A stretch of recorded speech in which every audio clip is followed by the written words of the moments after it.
안녕하세요. 담당 세무사 황보경입니다. 올해도 어김없이 법인세 신고기간이 돌아왔는데요.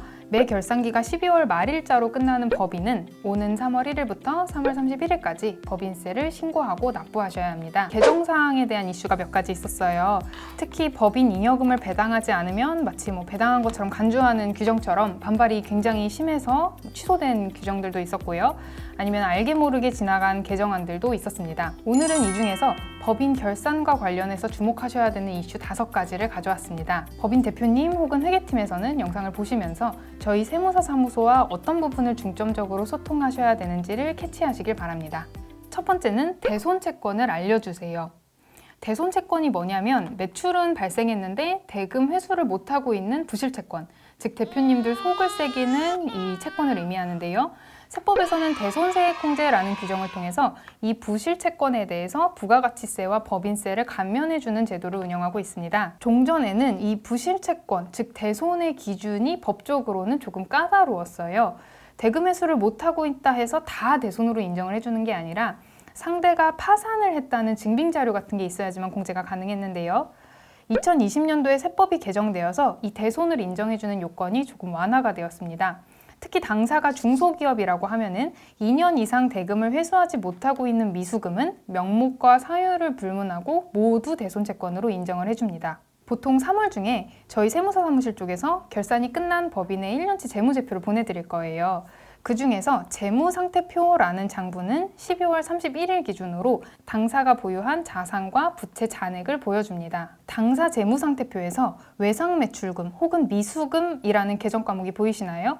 이것은 세금 계산서는 2020년도 중에 끊어줬지만 상대방에게 2020년 12월 말일까지도 대금을 회수하지 못한 채권의 계정입니다. 이 계정의 거래처별 내역을 확인하셔서 앞서 설명한 대손채권이 있는지를 봐주세요. 해당 부분을 저희 쪽에 알려주시면 저희가 대손공제 요건을 적극 검토해서 법인세 공제를 최대한으로 적용해 드리겠습니다. 두 번째로 배당을 하시려는 법인은 주목을 하셔야 되는데요. 올해부터는 차등배당에 거의 100% 증여세가 발생합니다. 이것도 한동안 되게 핫한 이슈였는데요.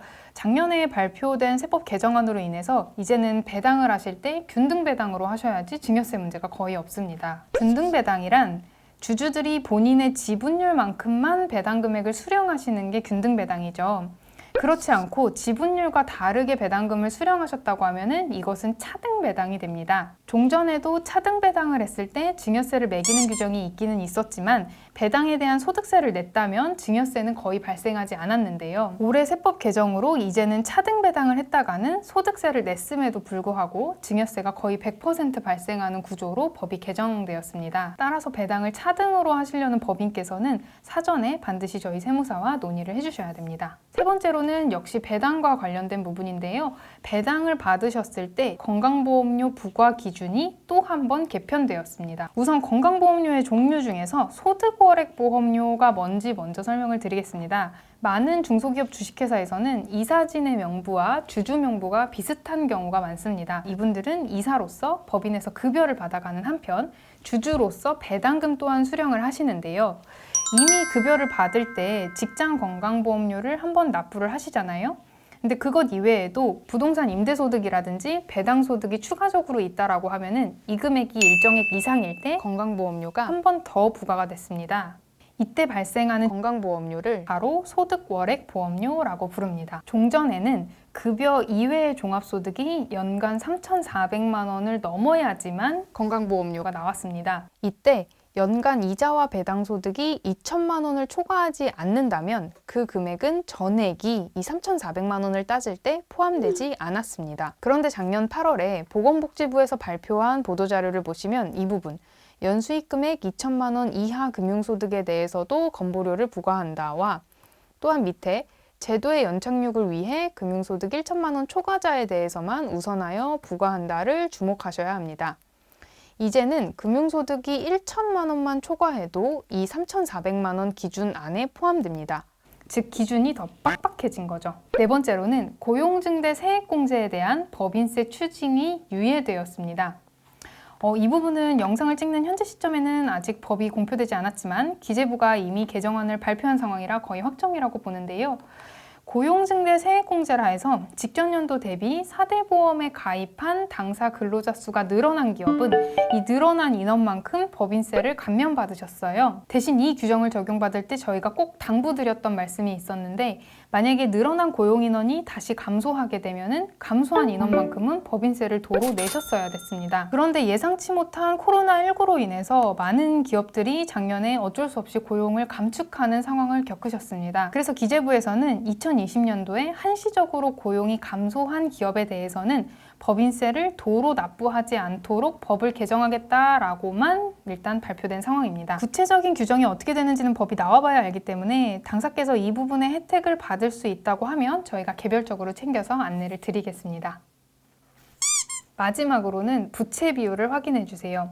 부채 비율이란 이렇게 계산된 비율을 의미합니다. 은행 대출이라든가 외부 기관 투자를 받으려고 계획하신다면 이 부채 비율을 상당히 낮추셔야 되는데요. 저는 개인적으로 부채 비율이 200% 미만이 되도록, 내지는 가능하다고 하면 150% 미만까지 낮추는 것을 추천드리는 편이에요. 이 부채 비율은 이미 법인세 신고가 되면서 한번 재무제표가 보고되면 더 이상 바꿀 수 없기 때문에 반드시 법인세 신고 기간 도중에 저희와 협의를 하셔야 됩니다. 설립한 지 오래됐고 수익을 꾸준히 낸 법인은 보통 이 부분이 문제가 되지 않는데요.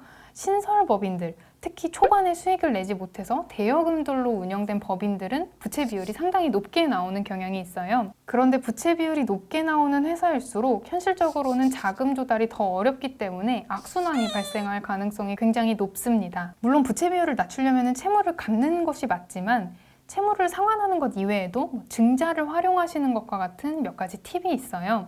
그래서 이런 팁을 회사 측에서 적용할 수 있는지에 대한 여부를 저희 세무사 쪽에서 검토를 해드리기 때문에 법인들 중에서 특히 2021년에 금융권 대출을 계획하고 계시는 곳에서는 반드시 저희 쪽에 사전에 대출 부채 비율을 확인해달라고 요청을 주셔야 됩니다. 법인세 신고 때 누락되는 부분이 없도록 저희 태성 직원들 모두가 열심히 일하고 있습니다. 올해도 효율적인 절세 방안을 가지고 한 분 한 분 꼼꼼히 상담을 드리겠습니다. 영상을 보시면서 궁금하신 부분은 언제든 이메일을 남겨주세요. 감사합니다.